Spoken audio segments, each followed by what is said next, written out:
자, 이제 강의를 우리가 들어가 보겠습니다.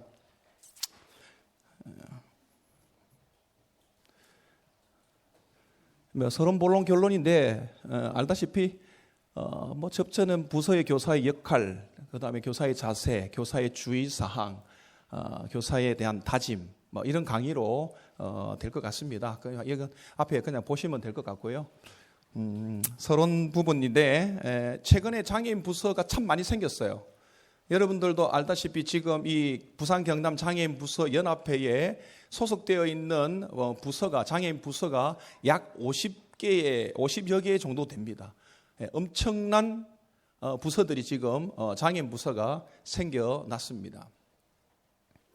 이렇게 장애인 부서가 생겨나는 데는 나름대로 다 이유가 있겠죠.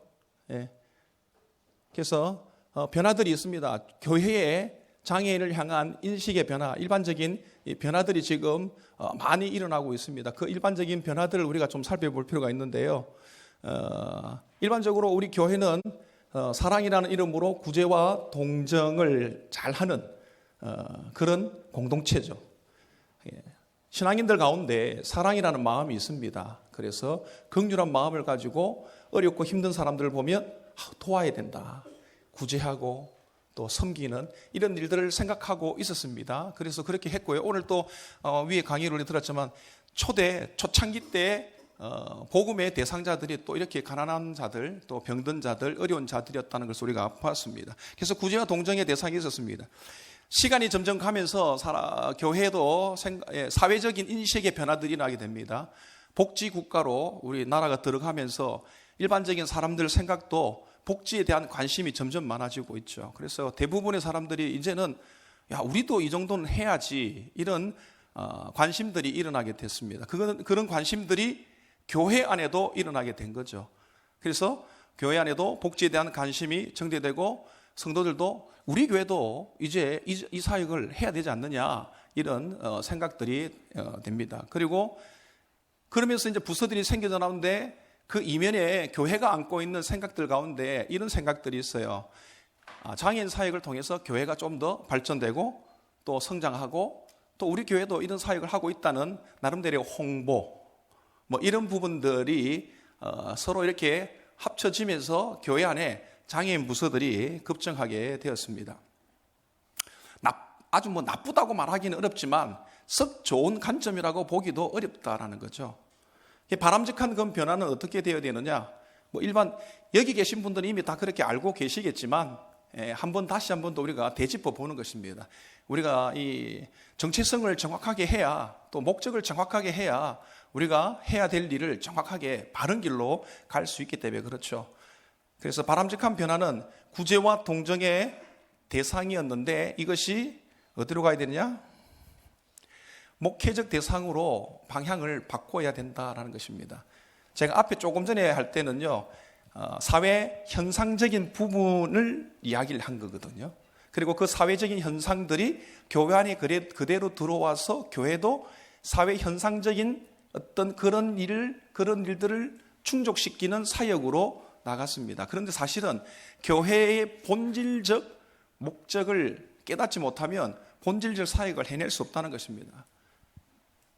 그래서 교회는 이 장애인 사역을 할 때 먼저 우리가 꼭 인식해야 될 부분들은 이 사역은 복지적인 마인드가 아니라 목회적 마인드로 접근을 해야 한다라는 것입니다. 교회의 본질적 목적이 뭐냐? 교회 성장이 본질적 목적은 아닙니다. 하나님께서 교회를 이 땅에 세우실 때 교회 키우라고 교회를 만들어 교회 공동체를 주신 게 아니에요. 세상으로부터 택함을 받고 거룩한 백성으로서 살아가게 하기 위해서 하나님 나라를 이루기 위해서 하나님께서 교회 공동체를 세우셨습니다. 그래서 하나님 나라를 어떻게 이루어가느냐, 이것이 참 중요한 거죠. 교회의 본질은 결국 하나님의 나라를 성취하기 위해서 하나님의 백성들을 만들어내는 것입니다. 하나님의 백성이 되는 거 어떻게 해서 하나님의 백성이 됩니까? 복음을 듣고 예수 그리스도를 나의 주 나의 하나님으로 고백을 해야, 믿어야 하나님 나라 백성이 되는 거죠. 이것을 위해서 교회가 존재한다는 것입니다. 오늘 제가 이렇게 강의할 때 우리 김도림 목사님이 아침에 설교하실 때 다 해뻗더라고요. 잘 들으셨죠? 설교 안 드신 분도 계시죠, 그죠? 네, 늦게 오셔가지고. 감사합니다. 여러분들 때문에 제가 할 말이 생겼어요. 김도림 목사님 앞에서 너무 이렇게 제가 오늘 강의해야 될 부분들을 앞에서 또 서론 부분을 다 해주시더라고요. 그래요. 장애인들도 복음의 대상이 되어야 되고, 이 장애인들이 하나님 나라 백성으로서 부름받아서 또 그들이 하나님 앞에서 예배자로 설 수 있어야 된다라는 것입니다. 장애인 부서라는 것은 결국 교회의 본질적인 목적 아래에서 장애인 부서가 생겼고, 장애인 부서의 교사들은 그 장애인 부서의 목적을 이루어가는 그 일에 쓰임받기 위해서 부름받은 자들입니다. 아멘이십니까? 그러니 교회의 본질적 사역처럼 장애인들도 하나님의 백성으로, 구원받는 백성으로 되어야 되는데, 그것을 위해서 장애인 부서가 지금 생겨났고, 그 일을 감당하기 위해서 교사들이 섬긴다는 것입니다.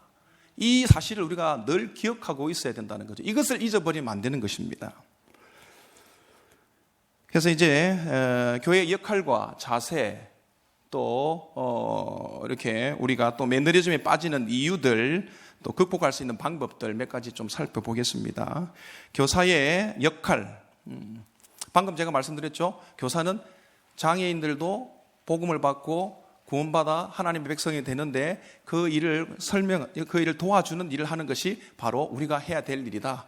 이것을 여러분이 분명하게 인식을 해야 되는데, 저는 그것에 대한 분명한 경험과 체험들이 있어요. 이 사역을 하면서. 그 중에 또 몇 가지가 있는데, 한 가지만 여러분께 좀 이야기를 해드리려면, 제가 한 7, 8년 전에 하나님의 은혜로 미국에 이런 세미나죠. 미국에 있는 한인 교회들 한 50여 개 모여가지고 그 교회에서 이런 장애인 또 세미나를 해요. 강사로 한번 초청을 받아서 강의를 한 적이 있습니다. 갑자기 전화가 와가지고 강의를 해달라고. 제가 유명하지도 않는데 부르셔가지고 하나님의 은혜다, 이거 내게 주는 보너스다, 그래서 생각을 하고 가는데, 워낙 비행기 값도 비싸고 그러니까 저희 아내하고 같이 가면 참 좋겠지만, 항공료도 비싸고, 결정적으로 저희 아내는 여권이 없어요. 그래서 저 혼자 용감하게 미국을 갔습니다. 근데 여러분, 저를 딱 보니까 영어를 잘하게 생겼죠? 영어를 제대로 하나도 할 줄 모르거든요. 영어를 전혀 모르는 사람이 이제 혼자서 미국의 볼티모어까지 가야 되는데, 여행사에서 이렇게 하라고 다 이야기를 해줬어요. 그래서 이제 그 말만 믿고 갔어요. 부산에서 인천으로, 인천에서 이제 샌프란시스코로, 그리고 샌프란시스코에서 볼티모어로 이렇게 가는데, 한국에서 부산에서 인천 가는 거야 저 문제가 없죠. 또 인천에서 샌프란시스코 가는 데까지는 문제가 없었어요. 근데 샌프란시스코에 딱 갔는데, 이제 딱 내리자마자 그때부터 정신이 하나도 없더라고요. 한국말을 하나도 안 들리고 어디로 가야 될지도 모르겠는데, 분명히 여행사 직원이 내 여행 짐을 샌프란시스코에서 받아가지고 다시 미국 비행기로 갈아타는데, 거기에다가 수화물에 또 접수를 해야 된다 그랬거든요. 그리고 이제 이렇게 나오잖아요. 이렇게 그 앞에 아무리 서 있어도 제 가방이 안 나오는 거예요. 다른 사람 다 찾아갔는데 안 나와요. 근데 이제 찾아야 되잖아요. 영어가 돼야지. 가갖고 막 이렇게 이제 못 알아듣죠. 무슨 말인지. 그 사진 찾아가지고 백이지. 그러니까 이 사람이 이제 가지고, 이 사람이 그런데 그 대화가 하다 한다니까 내가 그냥 몰라 이러면서 그냥 비행기를 그냥 탔어요. 탔는데 비행기 또 어디로 타야 되는지 모르겠더라고요.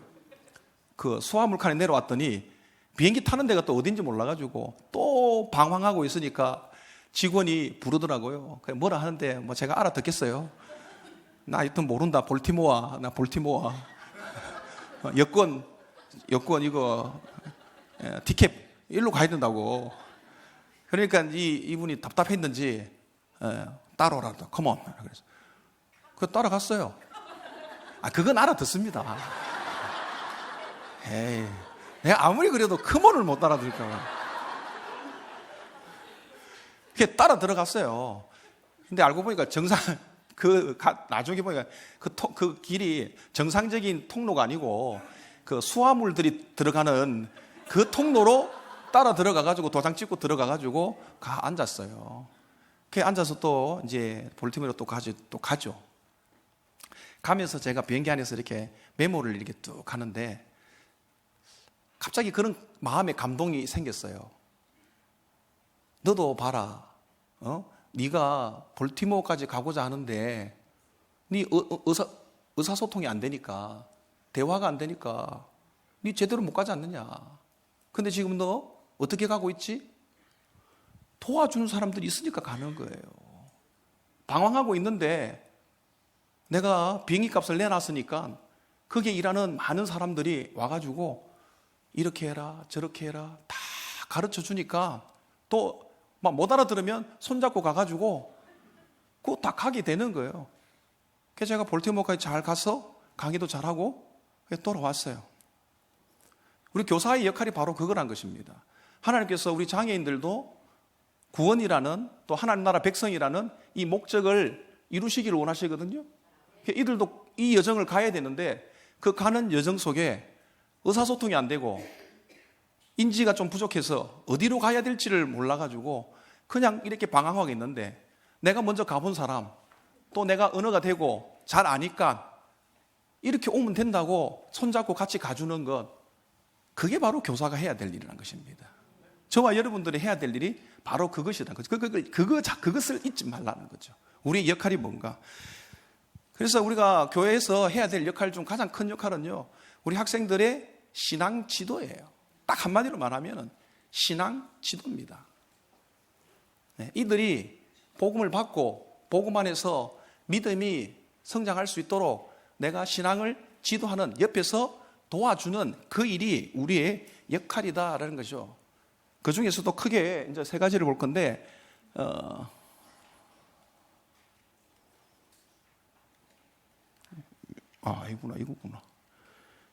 이거구나. 안 넘어가네.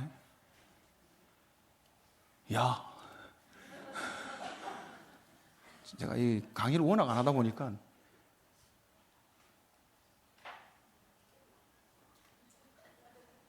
이제 됐다. 얘가 잘 안 먹네요. 커서가 너무 멀어서 그러나? 네. 자, 뭐 내려왔습니다. 자유롭게 하시죠. 장애인 학생들 세 가지로 볼 수 있는데, 일단 우리 역할들을 장애인 학생들에 대해서 내가 해야 될, 교사가 해야 될 역할이 있고, 학부모를 대하면서 해야 될 역할이 있고, 또 교사 스스로 나 자신에 대해서 내가 준비해야 될 역할들이 있다라는 것입니다. 그 세 가지로 나누어서 먼저 보겠는데요. 먼저 학생들에 대한 역할, 아까 말씀드린 신앙 지도를 우리가 잘 해내는 것이 우리가 해야 될 첫 번째 일입니다. 그래서 뭐 다른 것이 아니라 교회 안에 온 우리 학생들을 예배 가운데 예배자로 잘 세워 나가는 일, 그게 우리가 해야 될 일이죠. 그래서 첫 번째가 학생 맞이하는 겁니다. 학생을 잘 맞이해야 돼요. 이 학생 맞이하는 데 있어서 가장 핵심은 뭐냐? 환영입니다. 따라합시다. 환영. 학생이 왔는데 여러 가지 많은 해야 될 일이 있겠지만 우리가 머릿속에 꼭 간직하고 해야 될 게 뭐냐면, 학생이 올 때 내가 환영해야 된다. 이 사실을 여러분 꼭 기억하셔야 됩니다. 왜 이것이 중요하냐? 우리 학부모님들은 일반 사회 현장 속에서는 환영받지 못하는 분들이거든요. 애 데리고 밥 먹으러도 제대로 가지 못해요. 영화관에도 제대로 갈 수 없고요. 예, 어떤 뭐 공연장에도 제대로 갈 수 없고요. 갔다가 막 눈치를 주거든요. 그러니까 어딜 가도 우리 장애인과 그의 가족들은 사회 속에서 그렇게 환영받지 못합니다. 대체적으로. 그런데 교회에 손잡고 딱 왔을 때 우리 선생님들이 아주 기쁜 마음으로 이렇게 맞이한다면 환영하는 거죠. 아주 환영하는 마음으로 탁 와서 안아주고 쓰다듬어 주고 밝은 모습으로 그렇게 환영하면 부모님들이 굉장히 마음이 기쁘다는 거죠. 그 교회가 해야 될 일이 바로 그런 겁니다.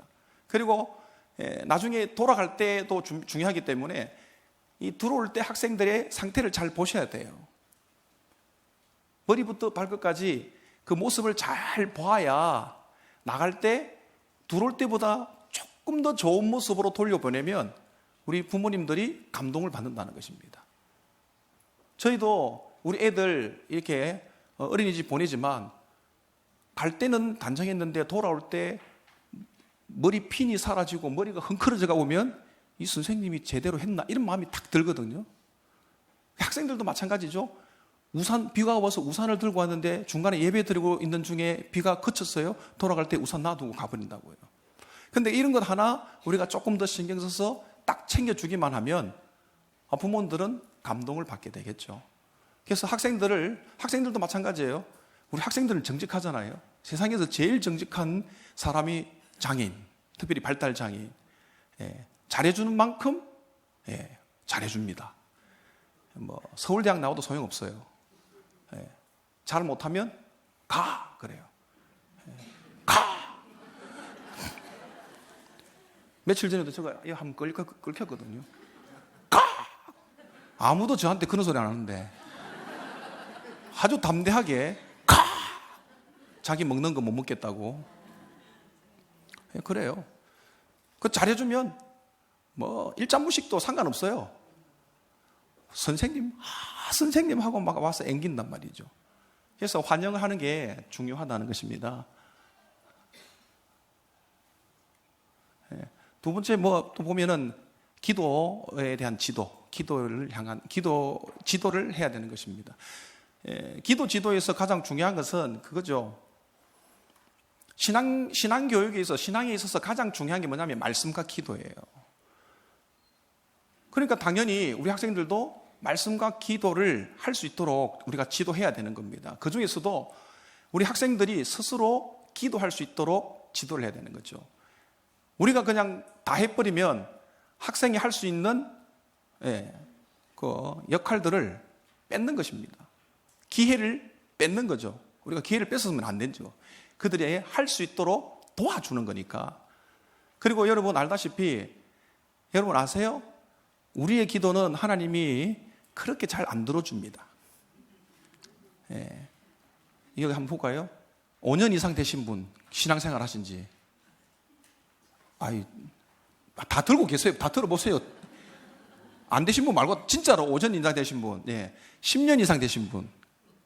이제 아닌 사람은 내리세요, 자꾸. 10년 이상 되신 분, 15년 이상 되신 분, 20년, 30년, 30년 되신 분도 좀 계시네요. 어디까지 가나 한번 봅니다. 40년, 신앙생활 40년 하신 분들, 이제 몇 분 안 나오네요. 이분들은 기도해도 기도 안 들어줍니다.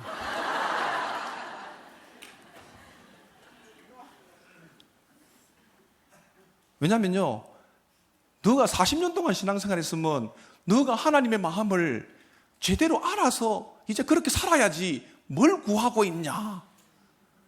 우리 애들 키울 때 깐난아기일 때는 하면 다 해주잖아요. 그 나이가 들면 들수록 이제 지가 알아서 살아야 되는 거예요. 한 신앙생활 한 20, 30년 지나신 분들, 20년 이상 되신 분들은 내 기도는 이제 웬만하면 안 들어주신다. 여러분 그렇게 아시면 돼요. 그럼 우리는 어떻게 해야 되냐? 하나님의 뜻이 무엇인지 알아가지고 그 뜻대로 구할 때 하나님께서 들어주십니다. 아멘? 그전에는 하나님의 뜻에 좀 안 맞아도 막 그냥 구하면 막 무턱대고 구하면 막 들어주신다고요. 처음 예수 믿을 때 하나님께서 은혜 주시려고. 그런데 신앙생활 한 20년 좀 하면 이제 하나님 아셔야죠. 하나님이 뭘 기뻐하시고 어떻게 살기를 원하신다. 신앙이 청년이 되면 그에 맞는 삶을 살아야 되는 거죠. 근데 여러분, 우리 학생들은 여러분 알다시피 지적 능력이 아주 어리지 않습니까? 근데 잘 모르잖아요. 가르쳐줘도 모르니까 우리 하나님께서도 이 학생들의, 장애인들의 기도를 기가 막히게 들어주신다는 거예요. 제가 사역을 하면서 경험한 게 그거예요. 그러니까 이 목회, 장애인 사역 이거 잘하는 비결 중에 하나는요, 우리 학생들로 하여금 기도하게 하는 거예요. 옆에서 푹 쑤셔가지고, 야, 네가 기도해야 해. 캠프 때 비가 올 것 같다 그러면 푹 줄여가지고, 야, 비 안 오도록 기도해. 여러분, 여기 계신 분들 아마 다 경험하셨을 거예요. 예. 캠프 때 비 안 오는 거, 이거는 그냥 장애인 부서의 기본적인 기도 응답 아닙니까? 예. 여러분이 기도해서 비 안 온 거 아니에요. 여러분 아세요? 저는 경험을 했거든요. 제가 야외 예배 드렸는데 하나님께 기도를 탁 드렸어요. 차를 타고 오면서 바깥에 손을 탁 내밀고, 하나님, 야외 예배를 드려야 되는데 비가 안 오게 좀 해주세요. 아침부터 새벽부터 교사들 와서 기도하지 않습니까? 탁 제가 그랬거든요. 그랬더니 하나님께 제 마음에 감동을 주셨어요. 비가 안 올 거다. 막 할렐루야 그러면서 차 안에서 저 혼자 막 박수 치고 막 노래 부르고 하는데 갑자기 하나님이 제 마음속에, 근데 왜 비 안 내리게 하는 줄 아느냐 그런 거예요. 기도했잖아요. 제가 기도했잖아요. 그랬더니 하나님께서 주신 음성이, 네가 기도해서 그런 거 아니야. 그럼 뭡니까? 네가 섬기는 학생들이 몇 달 전부터 이날만을 손꼽아 기다렸는데 내가 그들의 마음을 아프게 하고 싶지 않아. 그들이 이곳에서 기쁘게 그 시간을 보내기를 원하기 때문에 내가 기도를 그것을 비를 오지 않게 하는 거야. 여러분 그걸 아셔야 돼요. 그래서 우리 학생들이 기도하면요, 역사가 큽니다. 학생들로 하여금 기도할 수 있도록 옆에서 지도를 해야 되죠. 근데 학생들이 그렇게 기도할 수 있도록 내가 먼저 기도의 모범을 보이고 기도의 바른 자세, 그런 것들을 통해서 학생들을 하셔야 돼요. 부끄럽다고 여러분 안 하시면 안 돼요. 여러분 제가 기도하는 모습 다 알아요. 본당에 가서 기도할 때 남자들은 이 자세가 기도 자세예요, 보통. 아니면은 앞에 책상에 있으면 짚고. 여러분 한번 생각해 보세요. 여러분들 지금 기도할 때 두 손 딱 모으고 가슴 앞에 딱 해가지고 이렇게 기도하시면 몇 명 되겠습니까? 그렇게 기도하시는 분. 몇 명밖에 안 없잖아요. 근데 여러분, 우리 학생들 앞에서 여러분이 그렇게 기도하셔야 돼요. 그래야 학생들도 그 모습 보고 그렇게 따라서 기도를 하잖아요. 그렇게 기도 지도를 하셔야 되고요. 그럼 찬양 지도도 해야 됩니다. 찬양을 왜 우리가 지도를 해야 되냐? 하나님, 우리가 지으심 받은 목적 중에 가장 부합한 게 저거거든요. 찬양. 인생의 주된 목적이 뭐냐? 웨스트민스터 일문화에 그렇게 하잖아요. 인생의 주된 목적이 뭐냐? 하나님을 영화롭게 하고 그분 안에서 영혼이 즐거워하는 것. 이게 우리 인생의 주된 목적이에요. 그러니까 하나님을 영화롭게 하는 것, 하나님을 찬양하는 것, 하나님께서 인생을 만드신 주된 목적이라, 창조 목적이라는 것입니다. 그러니까 우리 학생들이 이 찬양을 잘 할 수 있도록 여러분들이 같이 해줘야 되는 거죠. 그래서 여러분들이 기쁘게 찬양하고 뛰며 찬양하고 율동도 열심히 하시고, 그렇게 할 때 우리 학생들도 그 안에서 기쁘게 찬양하잖아요. 제가 지금 개척해가지고 이렇게 해보니까요, 자꾸 그리워지는 게 뭐냐면 사랑부 예배, 사랑부 설교가 자꾸 그리워져요. 지금은 저희도 사랑부가 있거든요. 학생이 7명 있습니다. 저희 그 아내가 이제 부서를 담당하고 있는데 너무 좋은 걸 뺏겨가지고 전 마음이 좀 불편해요. 저희 아내도 그래요. 제일 행복할 때가 어디냐? 사랑부에서 예배 드릴 때. 왜요? 그곳에서 학생들과 함께 정말 가식 없이 막 하면서 하나님을 찬양할 때 하나님께서 가장 기뻐하는 모습이라는 거죠. 그래서 학생들이 그렇게 찬양할 수 있도록 여러분이 지도하셔야 됩니다. 말씀 듣는 것도 마찬가지죠. 아까 말씀드렸죠. 신앙의 가장 기본이 뭐라고요? 말씀과 기도. 그러니까 기도를, 말씀을 듣는 자세부터 시작해서 그들에게 지도를 하셔야 됩니다. 그러려면 이것도 마찬가지로 본을 보여야 되죠. 이렇게 물으면 목사님 아는 거만 자꾸 물어보세요. 이렇게 여러분 하시면 안 된다는 거죠. 선생님이 팔짱 끼고 딱 있으면요, 학생들 나중에 뭐 팔짱 끼고 있습니다. 선생님이 대답 안 하면 학생도 대답 잘 안 합니다. 그런데 선생님이 손 들고 막 하고 또 손을 들게 하고 하면은 나중에 손을 들고 대답을 하죠. 근데 여러분, 설교자가 얼마나 행복한지 몰라요. 그렇게 반응을 해주면. 지금 제가 개척해가지고 많이 힘들어요. 뭐 말을 하면 반응도 안 해요. 아멘도 안 하고. 여러분도 안 하잖아요.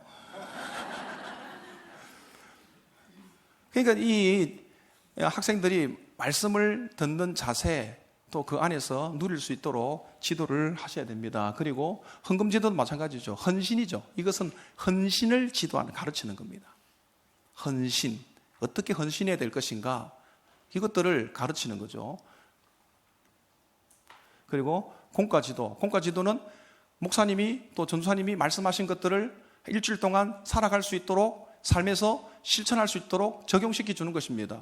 그걸 적용을 잘 하려면 학생들 잘 알아야 되겠죠. 관심을 가지고 그 학생의 삶의 현장을 어느 정도 캐치를 하고 있어야 됩니다. 그리고 능력도 어느 정도 파악을 하고 있어야 되고요. 할 수 있는 것과 할 수 없는 것을 구별해서 할 수 있는 것을 지도해 주셔야 됩니다. 그리고 그것을 한 주간 동안 실천하는지 직접 또 전화를 하든지 가서 만나든지 확인을 해 주셔야 된다는 것입니다. 그런데 여러분, 놀라운 사실은 일반 애들은 숙제를 내고 시켜도 안 해요. 요즘에. 그렇잖아요. 근데 우리 학생들은 시키면 시키는 대로 합니다. 그러니까 우리가 관리만 잘해주면 우리 학생들은 얼마든지 변화될 수 있다. 제가 장애인 사회하면서 놀란 사실 중에 하나가요, 그거예요. 우리는 안 된다, 안 된다, 안 될 거야, 안 될 거야, 그렇게 생각을 하고 있는데, 여러분, 꾸준히 하면 웬만한 건 다 됩니다. 웬만한 건 다 됩니다. 지금도 우리 주간보 하면서 40년 넘도록 지금 42살인데요. 그 부모님이 그냥 다 해줬어요. 그 친구가 하는 유일한 일이 뭔지 아세요? 그 친구가 할 수 있는 유일한 일, 쳐다보는 거. 쳐다만 보면, 밥 먹을 때 쳐다보면 밥 줘요. 또 숟가락 먹여줘요. 화장실 가고 이러면 화장실 데려가요. 쳐다만 보면 알아서 부모가 다 챙겨줬어요. 교회에서도 그래, 이제 주간보 하면서 물 먹으러 이러면은 컵이 여기 있거든요. 컵 들고 물 먹어 그러면은 쳐다보는 거예요. 그건 제가 해주겠습니까? 네가 해라. 그래서 컵 보라고. 안 봐요. 손에 쥐어줘도 이제 이게 밀어야 되잖아요. 그래 물이 나오잖아요. 대고 밀으라고. 안 밀어요. 지금 해요. 석 달 동안 계속해서 반복을 하니까 한다니까요.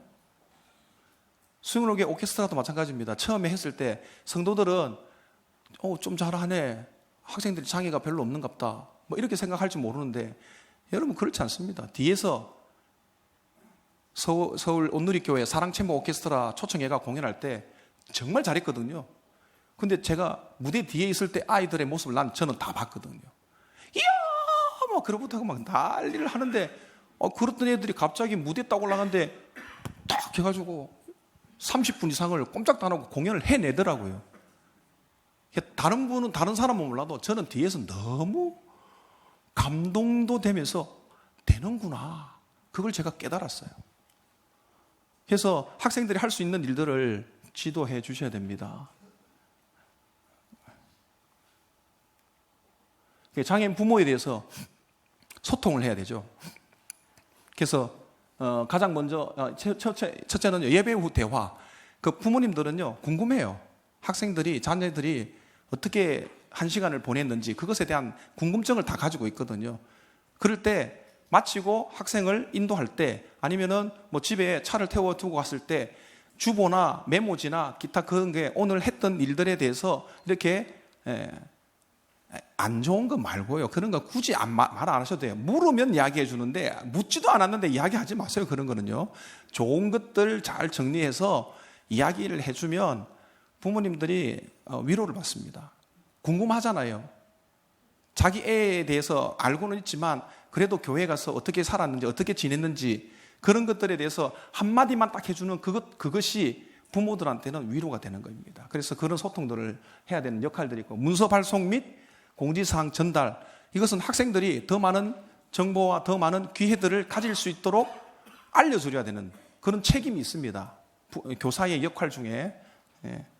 그리고 학생 신방, 학생들이 신앙 한 주간 동안 신앙으로 잘 사는지 안 사는지 또 살게 하기 위해서 신방을 해줘야 되는 것입니다. 교사들이 이 정도는 학부모들을 위해서 해줘야 됩니다. 그래서 학생들을 알기 위해서는 학부모들하고 통화하고 그래 자꾸 해야 되는 거죠. 그렇게 하다 보면 믿지 않는 학부모들도 교사하고 친해지고 시간이 가면 교회의 발걸음을 한 번, 두 번 하다가 나중에 복음을 듣고 예수 믿고 구원받는 백성이 되는 경우도 있거든요. 그래서 여러분들 하셔야 되고요. 교사 자신에게를 위해서는요, 가장 먼저 교사 이것도 역할이죠. 내가 해야 될, 맡았으니까 역할이 있는데 자기 발전을 위한 노력을 하셔야 되는 것입니다. 이 자리에 오신 여러분들은 이미 그것을 하고 있다고 제가 볼 수가 있죠. 그 중에서도 일단 첫째 보면 특수교육. 왜냐하면요, 우리 학생들이 장애를 갖고 있기 때문에 그게 부합한 기술들을 어느 정도 익혀야 됩니다. 의사가 있다고 생각해 보세요. 여러분, 너무 사람 좋은 의사가 있고 성질은 개떡 같은 의사가 있는데 실력은 개떡 같은 의사가 실력이 좋아요. 근데 우리 부모가 지금 큰 수술을 해야 되는데 여러분, 사람 좋은 사람한테 맡기겠습니까? 개떡 같은 사람한테 맡기겠습니까? 실력 좋은 사람한테 맡기죠. 그게 마찬가지예요. 우리도 부모들이 어떤 선생님이 자기 아이를 맡아주기를 원하느냐, 자기 아이를 잘 다룰 수 있는 선생님이 맡아주기를 원한다는 것입니다. 그러니까 할 수만 있다면 우리가 열심히 그런 것들을 배워야 되는 겁니다. 배우면서 우리 학생들을 관찰하고 우리 학생들의 특성을 이해하고 파악해야 되는 거죠. 그리고 두 번째는 신앙교육입니다. 왜요? 사실 이게 중요하잖아요. 교회에서 하는 일은 이걸 위해서 하는 거니까. 내가 먼저 신앙의 자세가 안 돼 있고 내가 은혜가 없고 내가 믿음이 제대로 되어 있지 않으면 학생들한테 줄 수 있는 게 없어요. 우리가 정말 그들에게 전해줘야 될, 또 함께 이렇게 섬겨줘야 될 게 바로 신앙지도인데 내가 신앙이 제대로 안 되는데 신앙지도가 되겠습니까? 그러니까 사랑부 교사들은 특별히 은혜 받는데 여러분 온 힘을 다 쏟아야 되는 것입니다. 최선을 다해서 여러분 은혜 받으셔야 돼요. 그리고 성경 공부도 많이 하셔야 되고 다른 교사 하다 안 돼가지고 장애인 부서 교사로 왔다. 택도 없는 살지 마세요. 여러분, 장애인 부서는요, 보통 부서가 아닙니다. 자부심을 가지셔야 됩니다. 하나님이 가장 사랑하는 주일학교 중에 하나가 바로 장애인 부서예요. 그래서 여러분들, 장애인 부서 교사로서의 아주 프라이드를 가지고 있으면, 너거 아나? 하나님 우리 애들 너무 사랑하는 거? 딱 여러분 그런 마음을 가지고 이 사역을 하시면 좋겠습니다.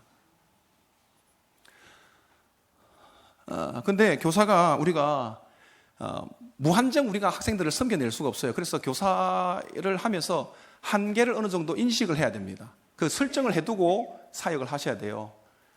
제가 생각해도 제가 강의를 오늘 좀 하는 것 같아요. 그죠?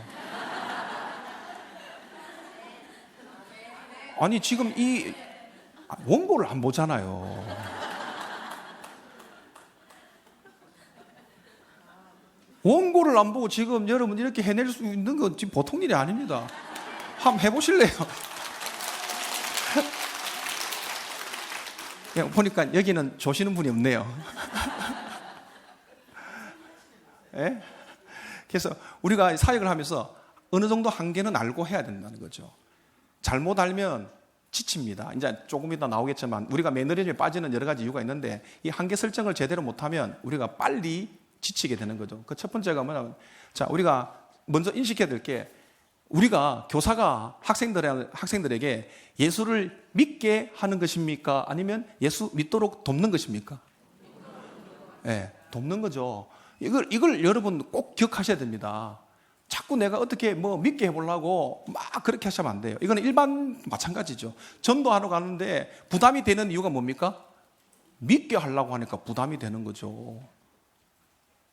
믿게 하는 거는 우리가 하는 게 아니에요. 그건 하나님께서 은혜 주셔야 되는 거니까. 우리는 그 수영로교회 이전에 그 전도국의 목사님이 있는데 아주 좀 재미난 목사님이 있어요. 그분이 늘 하는 말이 그래요. 전도는 데리고 오는 거다. 데리고 오는 거. 무슨 말인지 알아들었습니까? 네, 경상도니까 다 알아듣죠. 네, 돕는 겁니다. 그 다음에 필요를 채워주는 것과 신앙을 가르치는 것. 신앙을 가르치는 것이에요. 그래서 학부모들은요, 이 관점이 틀리잖아요. 학부모님들은 처음부터 믿음이 있는 게 아니지 않습니까? 그러니까 학부모님들은 자기의 필요를 충족하고 채우기 위해서 여기저기 다니거든요.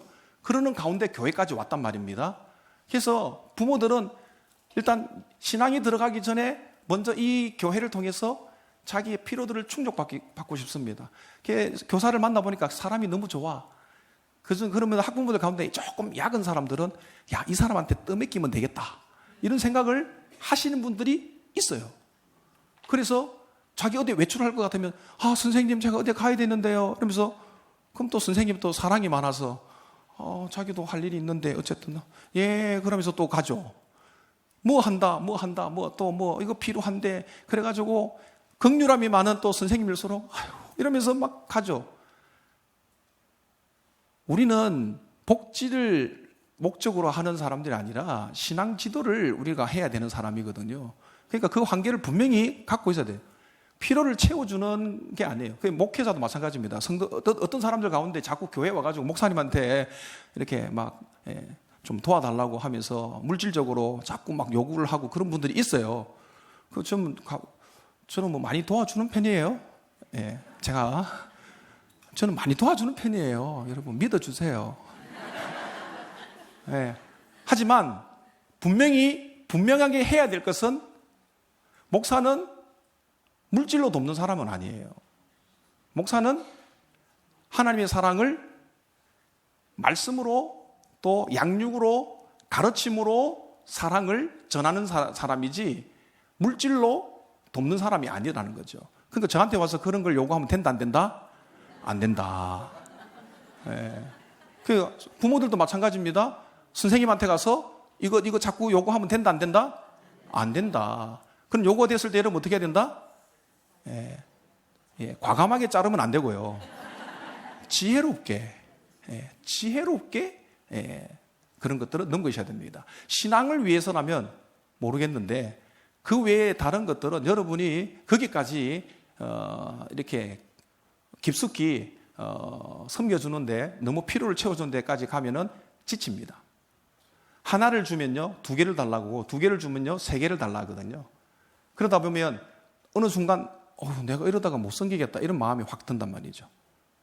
이해되시죠? 예. 엄마요? 예. 은사와 달란트로 하는 것과 말씀에 순종하는 것 어느 것 같아요? 말씀에 순종하는 것. 그렇습니다. 예. 은사와 달란트를 따라서 해야 돼요. 하지만 그것과 말씀에 순종하는 것과 비교했을 때 말씀에 순종하는 것이 우선이라는 것입니다.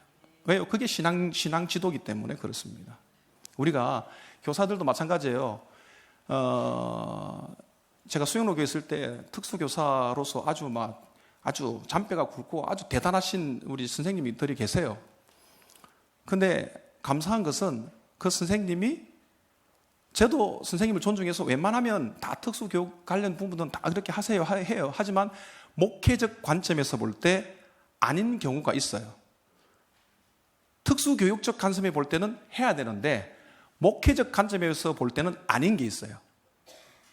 그럴 때 선생님 이것은 목회적 관점에 볼 때 아니니까 이거는 안 했으면 좋겠습니다. 그러면 그 선생님이 너무 감사한 것은 자기가 알고 있는 지식 분명히 있지만 예 목사님 알겠습니다 하고 딱 내려놓고 제 말에 순종을 해줘요. 그러니까 부서가 되는 거예요. 그래야 목회적으로 신앙 지도를 해 나갈 수가 있는 것입니다. 교회가 필요를 채우기 위해서 복지관을 하고 이런 거 이렇게 하면 안 된다는 거죠. 또 사회에 보이듯이 하기 위해서 또 복지관을 짓거나 기타 주간보나 보좌극장을 해서는 안 된다라는 것입니다. 신앙 지도를 위해서 해야 된다는 거죠.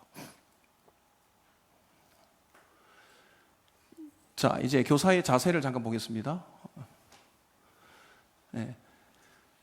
이 역할을 잘 해내는 자세가 사실은 중요하거든요.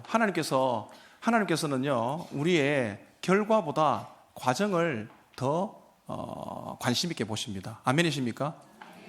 네.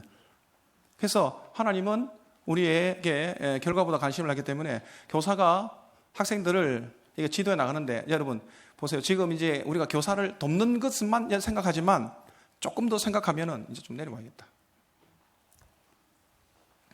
하나님은 일을 하실 때 한 번에 한 가지씩 일하시는 분이 아니세요. 저와 여러분들은 한 번에 한 가지밖에 잘 못하잖아요. 근데 하나님은 한 번에 몇 가지를 동시다발적으로 일을 하세요. 자, 보세요. 이제 여러분들이 장애인들을 섬겨나가면 하나님께서 그 안에서 한꺼번에 동시에 이루어가는 일들이 뭐냐면, 장애인들이 복음을 듣고 복음 안에서 예수 믿고 구원받는 백성이 되도록 만들어요. 여러분을 통해서, 그죠? 근데 여러분들이 그 학생들을 섬겨나가는 과정을 통해서 또 하나님은 저와 여러분들의 그 교사들의 신앙을 성숙되게 하십니다. 그래서 우리 교사들도 이 섬기는 그 과정을 통해서 하나님 나라 백성으로서 내가 변해가는 것입니다. 제가 개척을 하고 나서 지금 요즘에는 민수기를 지금 강의하고 있는데, 애굽에 살고 있던 이 애굽에 살고 있던 이스라엘 백성들이 이제 하나님께서 구원해 주잖아요. 홍해를 건너서 광야로 나옵니다. 나와서 궁극적으로 가야 될 것은 어디죠? 가나안이죠. 가나안 더 가려면 또 어디를 지나야 돼요? 요단강을 지나가야 돼요. 그래서 홍해와 요단 사이에 이 광야 시간에 하나님께서 이 이스라엘 백성들을 가나안 땅에서 살 수 있는 백성으로 만들기 위해서 훈련을 하시는 겁니다. 하나님 나라 백성으로 살 수 있도록 훈련을 시키는 거거든요. 그 어떤 훈련을 하느냐? 여러 가지 훈련이 있겠지만, 여러분, 인간이 죽게 된 결정적인 원인이 뭡니까? 죄죠? 죄는 어떻게 해서 만들어졌습니까? 불순종. 네. 불순종을 통해서 죄가 들어왔고, 죄로 말미암아 우리가 죽었어요. 하나님은 반대로 회복하기 위해서 이 광야 동안에 이스라엘 백성들을 시내산에서 딱 약속을 하거든요. 나는 너 하나님이고 너는 내 백성이야. 그러니까 이제 너희가 하나님 백성답게 살아야 돼. 그런데 그 훈련을, 그 무슨 훈련이냐? 순종의 훈련을 하는 거예요. 순종을 해낼 수 있느냐 없느냐? 불순종해서 죄를 지어서 죽었는데 순종함으로 살 수 있는 길로 나아가는 것입니다. 그런데 그 일들을 여러분들이 사랑을 또 실천해야 되거든요. 그 학생들을 통해서 여러분들이 그 사랑을 훈련을 계속 하는 거예요. 하다 보면 어렵고 힘들 때가 있거든요. 그럴 때 순종해라는 거예요. 그 순종을 통해서 학생들도 구원하고 여러분들도 하나님의 백성으로 만들어가는 것입니다. 그래서 결국 이루는 것이 뭡니까? 하나님의 나라예요. 이해되시죠? 네. 그래서 하나님께서 보시는 것은 우리가 뭐 잘 사나 못 사나, 또 내가 잘 섬겼나 못 섬겼느냐, 여러분 그것은 학생들한테는 또 학부모들한테는 맞아요. 하지만 또 여러분 자신한테는 하나님께서는 그게 중요한 게 아니에요. 내가 학생들을 어떤 자세로 섬겼느냐, 하나님께서 그걸 보시는 거예요. 이해되시죠? 그래서 우리가 상인을 향한 올바른 자세를 가져야 된다는 것입니다. 그런 올바른 자세 중에 첫 번째 우리가 가져야 될 자세가 뭐냐? 자세가 학생들을 사랑으로 우리가 섬겨내야 되는 것입니다. 그 사랑으로 섬겨내기 위해서 우리에게 교사에게 가장 먼저 필요한 게 뭐냐? 은혜라는 것입니다. 은혜. 그래서 아까도 말씀드렸죠. 교사가 신앙 지도를 잘하기 위해서는 내가 먼저 은혜 받아야 된다고요. 은혜 받는 일을 위해서는 여러분 최선을 다해야 돼요. 그 은혜의 자리에 여러분 가셔야 돼요. 예. 말씀의 자리에도 가시고, 또 여러분 은혜로운 사람들 많이 만나시고, 그거는 여러분들이 지켜내야 될 부분이에요. 목숨 걸고 해야 될 일이 은혜 받는 일입니다. 교사가 딴 일 하는 게 아니에요. 자기가 은혜 받아야 됩니다. 여러분 생각해보세요. 학생들 잘 섬겨서 좋은 일 다 해놓고 자기는 아무것도 없다. 얼마나 억울합니까? 학생들 섬겨 나갈 때 은혜를 가지고 섬겨 나가야 걔도 살고 나도 살고 하나님도 하나님 나라를 이루고 영광을 얻게 된다는 것입니다. 그래서 여러분 말씀의 자리, 기도의 자리, 교육의 자리 이런데 여러분 계속 찾아가셔야 됩니다. 그리고 그러면서 말씀에 순종하는 훈련들을 받아 나가시는 것입니다. 두 번째는요, 교사는 사랑으로 영혼을 어떻게 한다고요? 잉태해야 된다. 예수님도 이 땅에서 아주 훌륭한 교사의 모습을 보여주십니다. 마태복음 4장 18절에서 22절에 보면 예수님께서 제자들을 부르시는 장면이 나옵니다. 직접 찾아가셔서 부르시죠. 바다에 그물을 던지고 있는 베드로와 안드레를 보시고 예수님께서 하신 말씀이 한번 따라하시죠. 나를 따라오너라. 네. 그리고 그들에게 뭐라고 말씀하시냐면 내가 너희로 사람을 낚는 어부가 되게 하리라. 지금 예수님께서 그들을 만났을 때 그들의 직업은 뭐라고요? 네, 고기 잡는 어부. 그런데 뭐가 되게 하겠다? 사람을 낚는 어부가 되게 하겠다. 현재 있는 모습대로 보는 것이 아니라 변하게 될 모습을 바라보게 되는 거죠. 우리 또한 학생들을 볼 때 현재 있는 모습도 모습이지만 변하게 될 모습들을 항상 자꾸 떠올려야 됩니다. 해보니까 안 변하던데요. 그래서 절망하죠. 그렇지만 여러분 변화될 것을 자꾸 떠올려야 되는 겁니다. 너무 급하게 하려니까 그렇죠. 여러분 뭐든지 할 때 한 10년쯤 하고 한번 보자 이렇게 맘먹고 한번 해보세요. 예, 그러면 변화되어 있습니다. 그래서 학생들을 바라볼 때 그런 현재 있는 모습이 아니라 변화될 모습을 바라보는 것, 이게 참 중요하거든요. 근데 여러분들이 이렇게 교사를 하다 보면 학생들을 이제 모르겠어요. 작은 교회는 모르겠는데 큰 교회 부서 같은 경우는 딱 교사가 이제 와서 이제 신입 교사라 오죠. 뒤에 탁 이렇게 줄 앉아 있잖아요. 예배들도 이제 참관도 하고 신입 교사 교육도 하고 그러다가 이제 학생을 이렇게 배치를 해주잖아요. 배치. 여러분 다 그렇게 받으셨잖아요. 네, 학생을 봤는데 뒤에서 같이 예배 드리다 보면 그런 마음이 딱 생기거든요. 쟤는 안 되겠다. 자 보니까 얘는 내 코드. 그런 애들이 있어요, 그죠? 이거 뭐 얘는 감당 못하겠다 싶은 애도 있고 어떤 애는 딱 좋겠다는 마음이 있어요. 근데 또 담당 목사님이 와가지고 상담하다가 내가 꼭 마음에 안 드는, 마음에 좀 힘들어하는 이 학생을 좀 맡아주시죠. 근데 와갖고 안 한다 하기도 그렇고 그래가지고 울며 겨자 먹기로 이제 학생을 맡았어요. 학생 옆에 탁 앉아 있으면 마음이 불편한 거죠. 근데 여러분 그 학생을 품고 기도하다 보면 어느 순간 사랑스러워져요. 제가 사역할 때 보면 그런 게 많아요.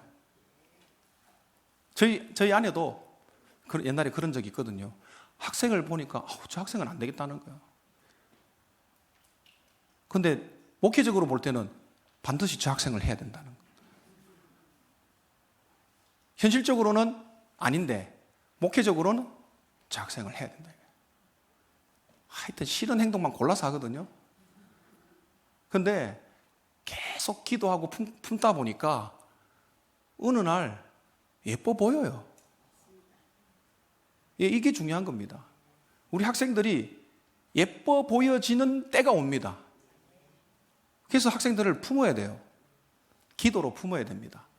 변화될 모습들을 기대하고 그 학생을 내가 품고 기도하면 어느 날 예뻐 보이고 사랑스러워지는 거죠. 그 다음에 교사는 사랑으로 기도를 출산해야 된다. 아까 말씀드렸지 기도가 제일 중요하잖아요. 근데 학생들의 기도도 중요하지만 그 학생들의 기도를 잘 지도하려면 내 기도가 먼저 되어야 되는 것입니다. 사랑을 품은 교사가 당연히 기도하게 되죠.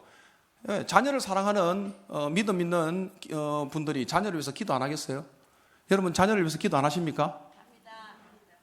소리가 작은 거 보니까 대부분 안 하시네요. 안 하시는 분, 여러분들은 자녀를 잘 사랑하지 않는 거예요. 사랑하면 기도해야 됩니다. 그러니까 교사가 학생을 사랑하게 되면 기도를 하게 되죠. 그럼 왜 그러면 기도해야 되느냐? 우리 학생들의 변화는 내 힘으로 안 되는 것이기 때문에 그래요. 내가 아무리 하려고 해도 안 됩니다. 하나님이 은혜 주시지 않으면 안 됩니다. 어떤 분이 그런 질문을 인터넷에 올린 걸 봤어요. 장애인들도 구원받을 수 있습니까? 어때요? 신앙 고백도 못 하는데, 신앙 고백도 못 하는데 이 학생들이 구원받을 수 있습니까? 어떻게 생각하세요? 구원받을 수 있습니까? 어떻게 해요? 그래요. 하나님의 은혜로 구원받는 거예요. 우리가 구원받는 것도 우리 힘으로 구원받는 거 아니거든요.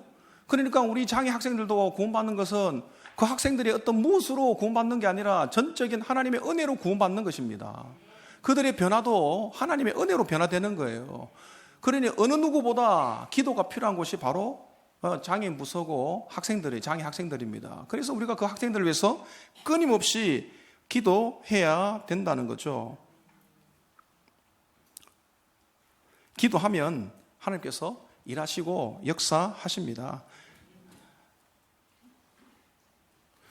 교사는 또 사랑으로 섬김을 양육해야 한다. 이 말이 좀 애매하고 이해하기가 힘들 거예요. 그냥 한마디로 말하면 여러분 이겁니다. 교사도 학생을 섬겨 나갈 때 처음부터 어마어마한 일들을 섬길 수는 없어요. 조그만 일들을 섬기게 됩니다. 그런데 그 조그만한 섬김을 잘 해내면 그 다음에 조금 더 큰 섬김도 해내게 되는 거죠. 우리의 섬김의 강도와 양을 조금씩 키워나가야 된다는 것입니다. 이해되시죠? 교사로 와서 처음부터 모든 걸 다 할 수는 없어요. 하지만 학생 한 명 학생 맡아가지고 내가 학생에 내가 요것만은 하겠다. 1년 차에는 내가 이것만 지도하겠다. 2년 차 되면 내가 그거보다 조금 더 이제 내가 학생을 토요학교도 조금 내가 지도해 보겠다. 신앙을 위해서 내가 그들을 위해서 이만큼 좀 더 해보겠다. 그 다음에 또 요걸 조금 해보겠다. 이렇게 조금씩 늘려나가야 된다는 거죠. 우리의 섬김을 키워나가야 된다. 이런 뜻입니다. 다섯 번째는 사랑으로 성장을 위탁해야 됩니다. 학생들의 변화를 위탁해야 된다는 거죠. 학생들이 우리가 이제 조금 다음에 이제 할 건데 매너리즘에 빠지는 여러 가지 이유가 있지만 그 중에 하나가 뭐냐면 학생들의 변화가 없기 때문에 그래요. 내가 너무 수고하고 애써서 섬겼는데 3년을 저도 사랑의 교회 있을 때 전도사를 있을 때 그런 생각을 한 적이 있거든요. 3년을 섬겼는데도 아이들이 뭐 그대로인 것 같아요. 제 눈에 볼 때는. 그래서 이거 내가 계속 해야 되나 이런 생각을 한 적도 있습니다. 그런데 변할 때는요, 어느 날 확 변할 때도 있어요. 그래서 이 변화는 내가 얼마만큼 노력을 했다고 그에 상응한 만큼 오는 것이 아니라 우리가 해야 될 것은 그저 주님의 말씀에 순종하여서 사랑하는 것이 우리의 일이고 변화되는 것은 결과는 하나님 몫이다는 거죠. 모세의 부모가 아이를 3달 동안 숨긴 것은 자기가 최선을 다한 겁니다. 그리고 강에 띄워보내는 것은 이제 하나님께 맡기는 거예요. 그 다음에 무슨 일이 일어날지는 아무도 알 수 없어요. 여러분 생각을 해보셨는지 모르겠는데 그 당시에 모세 당시에 그 요단강 맞나요? 나일강이죠. 죄송합니다. 네, 저도 죽을 때가 다 돼가는 것 같아요. 요단강 건너 가려고 자꾸 하는 거 보니까. 네. 그 나일강에 띄워보낸 애들이 얼마나 많았겠어요. 부모가 집에서 그냥 죽게 하겠어요? 그 떠나다 보면은 애굽의 사람들이 나와가 목욕하다가 딱 걸려가지고 좋은 사람 만나면 살 거고 안 그러면 죽을 거고. 그래서 모세는 구원을 받았지만 그 당시에 엄청난 아이들이 죽어갔다는 사실을 여러분 아셔야 돼요. 근데 그것도 왜 하나님 왜 그랬습니까? 여러분 그렇게 물을 게 아니에요. 지난주에 우리 교회 이제 박성호 목사님, 그 선교사님 모셔가지고 제가 말씀을 듣는데 말씀 가운데 제가 확 이렇게 찍힌 게 하나 있는데 그게 뭐냐면요. 예를 들어 주신 말씀 예화인데 자기 자녀가 고3인데 시험을 쳤어요. 학력고사 시험을 쳤는데 시험을 너무 못 쳐서 떨어졌어요, 대학을. 그때 이 부모님이 그 아이에게 물었대요. 네가 이거 시험 칠 때 베스트냐? 최선을 다했냐? 그러니까 아들이 예, 최선을 다했습니다. 그러면 오케이. 네가 최선을 다했다면 떨어진 것도 하나님의 뜻이고 너를 향한 하나님의 다른 뜻이 있을 거야. 더 이상 실망하지 마. 여러분, 이것이 되어야 우리의 신앙이 바른 신앙이 되는 것입니다. 그냥 거기서 막 우리 같으면 보통 잡죠. 이놈의 새끼가 내가 니한테 니 공부시킨다고 내가 얼마나 고생했는데 새벽부터 밥 지어 바치면서 학원이라 학원 다 보내주고 했는데 니 그딴 식으로 해가지고 인생 어떻게 살 거냐면서 막 고래고래. 와, 말 잘하죠. 왜 말을 잘할까요? 아니, 아직 우리 애들 고3 아니에요. 근데 이제 제 마음에 그런 마음이 있더라는 거죠. 저도 아, 맞다. 나도 그럴 가능성이 있구나. 여러분, 그거예요. 그래서 맡겨야 됩니다. 하나님 뜻으로 맡겨야 됩니다. 자, 장애인 부서 이제 하다가 이제 주의할 부분입니다. 주의사항. 매너리즘에 빠지는 이유. 첫 번째는 교사는, 자, 따라합시다. 교만에 빠지지 않도록 해야 한다. 네. 여러분, 여기 다 경력교사가 오셨잖아요. 그죠? 경력교사가 혼자입니까? 여러분 다 경력교사잖아요. 대부분 4, 5년 이상 하신 분들 아닙니까? 맞죠? 예, 그래요. 여러분 한 4, 5년 되고 한 10년쯤 넘어가면 이제 그분들 안 움직이죠? 문둥이들이 움직이도 안 하면서 입만 살아가지고 이렇게 해라 저렇게 해라 막 그러잖아요. 내가 너무 과한 말을 했죠. 그죠? 예, 죄송합니다. 근데 사람이기 때문에 그래요. 여러분, 그렇게 될 수밖에 없는 이유가, 매너리즘에 빠질 수밖에 없는 이유가 몇 가지 있는데, 첫째는 사람은 망각의 동물이에요. 자꾸 잊어버려요. 그것보다 더 결정적인 게 있는데 우리 안에 죄성이 있기 때문에 그래요. 그래서 날마다 자기를 쳐서 복종시키지 않으면 여러분, 우리는 자꾸 죄성에 물들 수밖에 없습니다. 그래서 여러분 아세요? 1년차 교사는 10분만 기도해도 돼요. 사실은 5년차 교사는 50분 기도하셔야 돼요. 10년차 교사는 1시간만 기도하세요. 네, 봐줍니다. 예를 들면 그렇다는 것입니다. 제가 그 말이 무슨 말이냐면, 신앙생활을 하면서 연차가 가면 갈수록 우리는 많이 알기 때문에 안 해도 된다라고 생각하는데, 시간이 가면 갈수록 더 많이 기도하고 더 말씀을 더 많이 받아야 우리가 교만에 빠지지 않을 수 있다는 것입니다. 보세요. 세월이 가면서 쌓이는 게 뭐냐면요, 장애인 부서 교사를 오래 하다 보면 쌓이는 게 뭐냐, 경험이 쌓여요.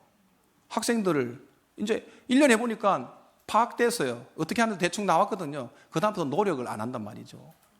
예? 지식도 쌓이고 기술도 쌓이고, 그러니까 자연스럽게 그냥 눈치도 쌓이고, 눈치도 쌓이고, 대충 해도 되겠구나, 뭐 이런 나름대로 자기도 모르게 이제는 뭐 내가 좀 준비를 덜 해도 얼마든지 감당할 수 있다, 이런 생각이 딱 드는 것, 이게 바로 교만이에요. 줄어드는 게 뭡니까? 그래서 열심히 줄어들죠. 사랑도 줄어들죠. 은혜도 줄어드는 겁니다. 그러니까 이제 부서에서 걸림돌이 되는 거예요. 자기가 걸림돌이 된 줄도 모르고 걸림돌 역할을 한단 말이에요. 그래서 여러분, 다른 사람과 비교해서는 안 됩니다. 그리고 여러분, 마음 관리를 잘 하셔야 돼요. 자기 힘이 아닌 하나님의 은혜로 된다는 이 사실을 여러분 꼭 깨달으셔야 됩니다. 그리고 날마다 자신을 여러분 하나님 앞에 세우셔야 됩니다. 절대 거룩하신 하나님 앞에 나 자신을 끊임없이 세우는 작업들을 해내셔야 돼요. 그래야 교만에 빠지지 않습니다. 내 힘으로 된 것 착각이에요. 우리는 자꾸 가만두면 이 착각에 빠진다니까요. 마음 관리를 잘하도록 말씀과 기도 가운데 자꾸 해내야 내가 이겨낼 수 있습니다. 그렇지 않으면 저기 빠진다니까요. 그리고 더 높은 것, 더 잘하는 사람들을 찾아가서 자꾸 배우셔야 돼요. 그래야 매너리즘에 빠지지 않고 교만에 빠지지 않습니다. 자기가 좀 괜찮은 줄 아는데요, 더 잘한 사람 만나보세요. 아직도 내가 멀었구나. 올 초에도 제가 수영로 교회 원로 목사님, 정필돈 목사님 모시고 교역자 수련회를 갔거든요. 저는 개인적으로 자주 찾아뵈려고 해요. 근데 이유가 뭔지 아세요? 근데 거기에 오신 다른 목사님들도 다 비슷한 마음을 갖고 있어요. 막 목회 현장에서 열심히 뛰다 보면 자기도 모르게 매너리즘에 빠져요. 빠진 줄도 모르고 빠져 있습니다. 그러다가 그 목사님 가서 강의를 딱 들으면요, 했던 소리 또 해요. 토시 하나 안 틀리고 했던 말씀들 또 하세요. 그런데 놀라운 일은 똑같은 말씀이지만 그 말씀 들으면서 내가 이것밖에 안 되는구나. 그분 앞에 딱 설 때 내가 이것밖에 안 되는 존재구나. 그걸 깨닫거든요. 교만하던 마음이 팍 죽어버려요. 그 겸손하게 살 수 있는 겁니다. 그러니까 여러분들이 자만하지 마시고 더 훌륭한 사람들, 더 뛰어난 사람들 만나서 대화를 해보세요. 그러면 내가 아직도 갈 길이 멀구나, 이걸 깨닫게 되는 겁니다. 두 번째는요, 자기 만족에 빠지지 않도록 해야 됩니다. 여러분, 이만하면 됐다 하는 순간 그때 성장은 끝입니다. 그러니까 여러분 마음속에 이만하면 됐다는 마음이 들지 않아야 됩니다. 하나님의 기준이 뭔지를 여러분 아셔야 돼요. 여러분, 우리는 이만하면 됐다 하는데 하나님은요, 아직도 멀었다 그래요. 아직도 우리는 멀었습니다. 하나님의 기준은요, 절대 거룩이에요. 그러니까 여러분, 우리가 평생 가도 사실은 도달하기 어려워요. 하지만 평생 노력을 하면 점점 더 가까워지는 거죠. 수영로 교회 원로 목사님이 부목사들한테 목표를 잡을 때 비전이 뭐야? 뭐 그렇게 했을 때 목표가 뭐야? 이랬을 때 뭐 500명 되는 교회 이루는 것입니다. 소망이 없어. 그 말은 무슨 말이에요? 제가 숫자적으로 지금 말하고 싶은 게 아니에요. 그 부목사들도 그 목사님의 의도를 잘 알아야 돼요. 뭐 부산과 민족과 열방을 다 복음 다 전하겠다. 100만 명 이러니까 뭐 내 죽었다 깨어나도 100만 명 못 이뤄요. 그럼 죽을 때까지 노력을 해도 어차피 모르지만 내가 게으름에 빠지지 않을 수 있다는 것입니다. 도달하지 못할 거니까 좌절한다, 그게 아니고 내가 못 이루겠지만 그래도 이 목표를 이루기 위해서 오늘도 내가 열심히 도전하겠다, 그런 마음으로 사는 것입니다. 그런 마음으로 살아야 된다는 거죠. 여러분들도 그걸 그 숫자를 채우기 위해서 하는 게 아니고 그 숫자를 두는 것은 내가 게으름에 빠지지 않기 위해서 하는 것입니다. 내가 최선을 더 다하기 위해서 한다는 거죠. 그리고 하나님 앞에 세운다는 거고요. 더 높은 곳, 이것도 마찬가지입니다. 세 번째는요, 영적 고갈에 빠지지 않도록 해야 된다는 것입니다. 여러분, 채우는 것보다 베풀고 나누는 것을 많이 하면 시간이 가면 자연적으로 영적 고갈이 옵니다. 그러니까 교사 생활을 해서 봉사를 사랑부 교사만 하는 게, 여기 보면 아마 그럴 거예요. 사랑부 교사만 하는 게 아니고 뭐 다른 성가대도 하고 또 뭐 헌금위원도 하고 몇 개를 하시는 분들이 계실 거예요. 맞죠? 대답 안 해도 알아요, 이거는. 그러니까 그런 것들을 막 하면서 은혜는 공급받지 못하고 채우지 못하면 결국은 나중에는 영적 고갈이 옵니다. 그래서 여러분, 균형을 잡는 게 제일 중요하거든요. 섬기는 만큼 은혜 받는 일에 열심을 내야 됩니다. 그런데 그러면서 충분한 휴식을 하는 게 중요합니다. 쉴 때는 쉬어야 돼요. 그래서 저는 뭐 별로 못 쉬었지만 교사들 가운데 한 6년 하면 한 7년째는 한번 자기 자신을 돌아보면서 쉬어보는 것도 괜찮지 않겠나. 저는 개인적으로 그런 생각합니다. 아마 교회 사정이 있어서 그게 쉽지는 않겠지만 한번 쉬는 것도 좀 필요하다, 이런 생각을 합니다. 왜냐하면 잘 쉬어야 여러분, 우리가 기쁨이 있고 행복이 나오거든요. 행복 바이러스 아세요? 바이러스 맞나? 예? 바이러스, 엔돌핀하고 비슷한 게, 엔돌핀은 격하게 운동할 때 막 안에서 막 쾌감이 오는 게 그게 엔돌핀이고요.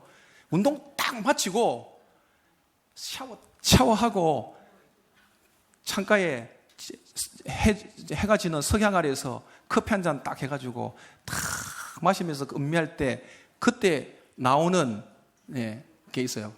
그게 세라토닌.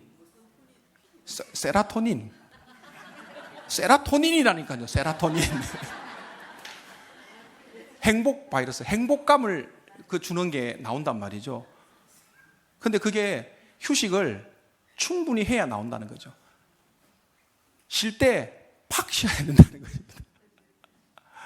한 가지 조심할 것은 쉰다고 할 때 아무것도 안 한다. 여러분 그렇게 생각하면 안 됩니다. 아무것도 안 하면 죄짓기 딱 좋아요. 쉰다는 것은 아무것도 안 한다는 게 아니라 내가 스트레스 받는 일을 내려놓고 나에게 은혜 되는 일을 찾아서 한다는 뜻입니다. 이해되시죠? 그래서 휴식을 충분히 하는 거예요. 또 뭐 이왕 나왔으니까 뭐 시간이 다 돼가는데 와 이거 45분까지 했죠. 우리 아까 늦게 시작했어요. 저는 좋은 강사가 아니에요. 여러분 알다시피 저는 좋은 강사 아니에요. 빵점이에요. 여러분 잘못 들어오셨어요. 내가 아까 말씀드렸잖아요. 다음부터는 오지 마세요. 반복적인 교육이 필요합니다. 영적 고갈을 이길 수 있는 거. 여러분이 와서 이렇게 듣다 보면 또 배워가는 게 또 있어요. 그리고 장애인부서의 은사와 달란트에 맞도록 해야 합니다. 그래서 꼭 진짜 내가 학생이 도저히 안 되는 거는 상담을 통해서 학생을 바꿔보는 것도 필요합니다. 근데 노력도 안 하고 바꿔달라고 하면 안 된다는 거죠. 아까 말했죠? 품어야 된다 했잖아요. 기도로 품었는데도 내 은사와 달란트가 아닌 경우도 있어요. 기질과 체질이 정 안 맞는 경우도 있어요. 그걸 극복하면 좋겠지만 극복하지 못하면 잠시 학생을 좀 바꾸어서 조금 더 준비를 해 나가는 것도 필요하다는 것입니다. 그리고 업무를 바꿔보는 것도 좋아요. 학생하는 데는 스트레스를 많이 받으면 학생 말고 뭐 다른 부분들을 해보는 것도 괜찮죠. 이제 요거는 읽고 마칠 거거든요. 그래도 맞췄네. 한 가지만 결론을 제가 말씀을 드리고 하겠습니다. 교사의 역할과 자세 이게 다 있는데 이제 결론만 제가 말씀을 좀 드리겠습니다. 여러분 제가 개척을 해서 경험한 것 중에 하나가 하나님의 마음이 어디에 있는가를 저는 너무 많이 깨닫게 되었어요. 여러분 신앙은요 도전입니다. 안주하지 마시고 끊임없이 도전을 하셔야 됩니다. 그러면서 하나님이 어디에 관심 있는가를 여러분 날마다 깨달으셔야 돼요. 제가 개척해서 작년에 우리 교회가 힘든 일들이 참 많았어요. 교회가 작다 보니까 성도들 안에 너무 작으니까 사소한 것 하나도 큰 일로 부각되고 마치 뭐와 같으면 그래요. 항공모함은 막 파도가 어느 정도 쳐도 흔들리지도 않잖아요. 근데 이 조그만한 고깃배는 조그만 파도 쳐도 막 휘청휘청 하잖아요. 개척교회니까 휘청휘청 하는 거예요. 그러니까, 근데 이제 이 문제를 기도하면서 해결해야겠다는 마음이 있으니까 계속 기도하다가 어떤 마음을 먹었냐면요. 교회의 목적이 뭐지? 내가 왜 나왔지? 장애인 사역을 좀 더 잘하기 위해서 나왔지? 그러면 우리가 해야 될 일 해야 되겠구나? 그렇지. 그러면 주간보를 하자. 그래서 이 일을 해나가면 하나님께서 이 문제를 해결해 주시겠지. 우리가 늘 들어왔던 말씀들이기 때문에 거기에 맞춰가지고 그래 이 문제가 있지만 이 문제에 집중하지 않고 내가 해야 될 일, 이 장애인 사역, 주간보, 보호자급장 이것을 힘들지만 더 해가지고 이것을 하는 가운데 이 문제들이 사라지는 은혜를 경험하리라. 그래가지고 주간보를 딱 시작했거든요, 작년에. 여러분 만드는 교회에서 70명밖에 지금 뭐 출석 성도가 7, 80명밖에 안 되는 교회에서 주간보를 한다니까요. 별로 안 놀라시는데 참네. 여러분 뭐 있어요? 주간보? 1000명 되고 못하는 교회들 너무 많네. 제가 많은데. 근데 그렇게 하면 될 것 같았어요. 근데 더 힘든 거예요. 더 힘든 거예요. 그러니까 지금 우리 아내가 저희 사모님이 너무너무 고생을 하고 있어요. 저의 한 번의 잘못된 선택으로 고통을 받는 것은 가족이다. 근데 더 기도하는 가운데 하나님이 어떤 깨달음을 주냐면요. 나는 네가 뭐 하는데 별로 크게 관심 없어. 하나님께서 네가 주간보를 하든 보호자급장을 하든 물론 네가 주의 종으로서 당연히 해야 되겠지만, 하지만 하나님께서 저한테 그게 크게 관심이 없다는 거예요. 중요한 것은 그 일들을 통해서 너가, 목사인 너가 어떻게 변화되는가에 관심이 있다 하시는 거예요. 그러니까 여러분이 학생을 섬기는 것, 그 학생들한테는 유익하고 하나님의 계획 속에 있겠죠. 하지만 여러분한테 대한 하나님의 관심은 여러분께 있다는 거예요. 내가 섬기는 그 섬김, 그것을 내가 어떻게 해내느냐에 따라서 내가 어떻게 변화되느냐, 그것에 하나님은 관심이 있다라는 것입니다. 그렇죠. 저는 주간보를 해도 하나님은 주간보를 통해서 나를 훈련할 거고요. 보호자급장은 보호자급장을 통해서 훈련할 거고요. 또 주일학교를 하면 주일학교를 통해서 나를 훈련할 거고요. 모든 사람은 다 이 광야 같은 세상에서 믿음의 훈련, 신앙의 훈련을 받아갑니다. 그런데 그 중에 여러분들은 어디서 훈련을 받고 있느냐? 장애인 부서에서 그 훈련을 받고 있는 겁니다. 그래서 여러분들이 이 부서에서 여러분들이 열심을 다해서 몸과 마음과 뜻을 다해서 또 마음을 바로잡아서 여러분들이 그 안에서 하나님 말씀에 순종하여서 섬겨 나가면 학생들도 좋고 교회도 좋고 여러분도 좋고 결국 하나님도 영광 받으신다는 것입니다. 질문 있습니까? 5분 늦게 시작해서 딱 맞췄습니다. 기도하고 마치겠습니다.